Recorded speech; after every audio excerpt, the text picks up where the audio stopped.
Think about the battery in your phone for a second, or that electric car you've been eyeing. They all have something pretty important in common. They all depend on one specific metal. And believe it or not, one single country has pretty much taken control of the entire global supply. Today, we're diving into Indonesia's nickel supremacy.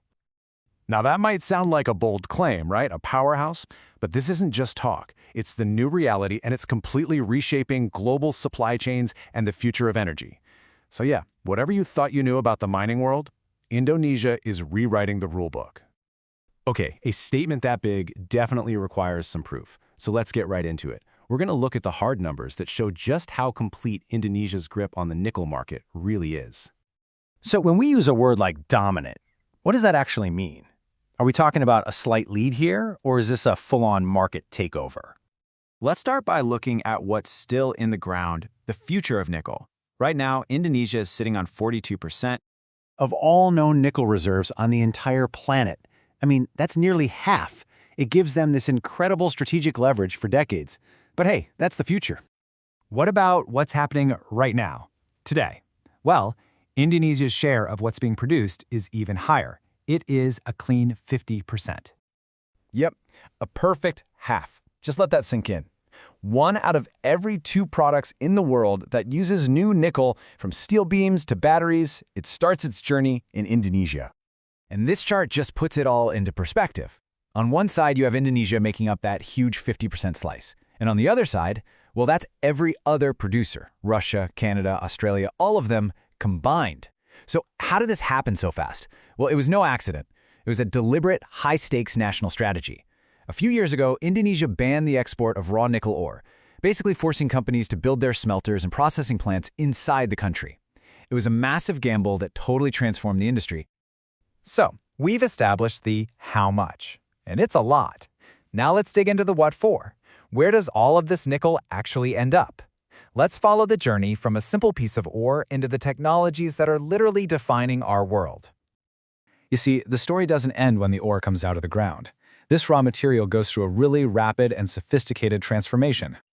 That ore gets processed into 2 absolutely critical materials. First, you've got the high-grade stainless steel that makes our buildings and our infrastructure strong. And second, and this is arguably the most important one for our future, it becomes the core component for the high-capacity batteries that are powering the electric vehicle revolution. And this is about so much more than just making shiny appliances or faster cars. The impact of this whole transformation is global. It's forming the very foundation of a worldwide shift in technology. But we have to think bigger than just buildings and cars. This super durable steel and these incredibly powerful batteries, they aren't just things we buy. They are the essential, fundamental building blocks of... Exactly. The entire global transition away from fossil fuels, it depends almost entirely on battery technology. And that battery technology, in turn, depends on a reliable, massive supply of high-grade nickel. So when you connect all those dots, from the mine to the battery to the electric car, you end up with a really simple but powerful conclusion. The world's clean energy future, it runs on Indonesian nickel. Which brings us to the future. I mean, with such a commanding position in a market that is only going to get bigger, what does the next chapter look like for this emerging nickel kingdom? And make no mistake, this trend is only accelerating. Every country that sets new climate goals, every driver who switches to an EV, all of it adds to a demand for nickel that is just set to skyrocket. And Indonesia isn't just in a position to meet that demand, it's in a position to control it. And that leaves us with one final fascinating question. As our world becomes more and more electrified, and the hunger for the materials that power this whole shift just keeps growing, what does that mean for the one nation that controls half the supply? Just how powerful will the nickel kingdom truly become? Thanks for joining me for this explainer.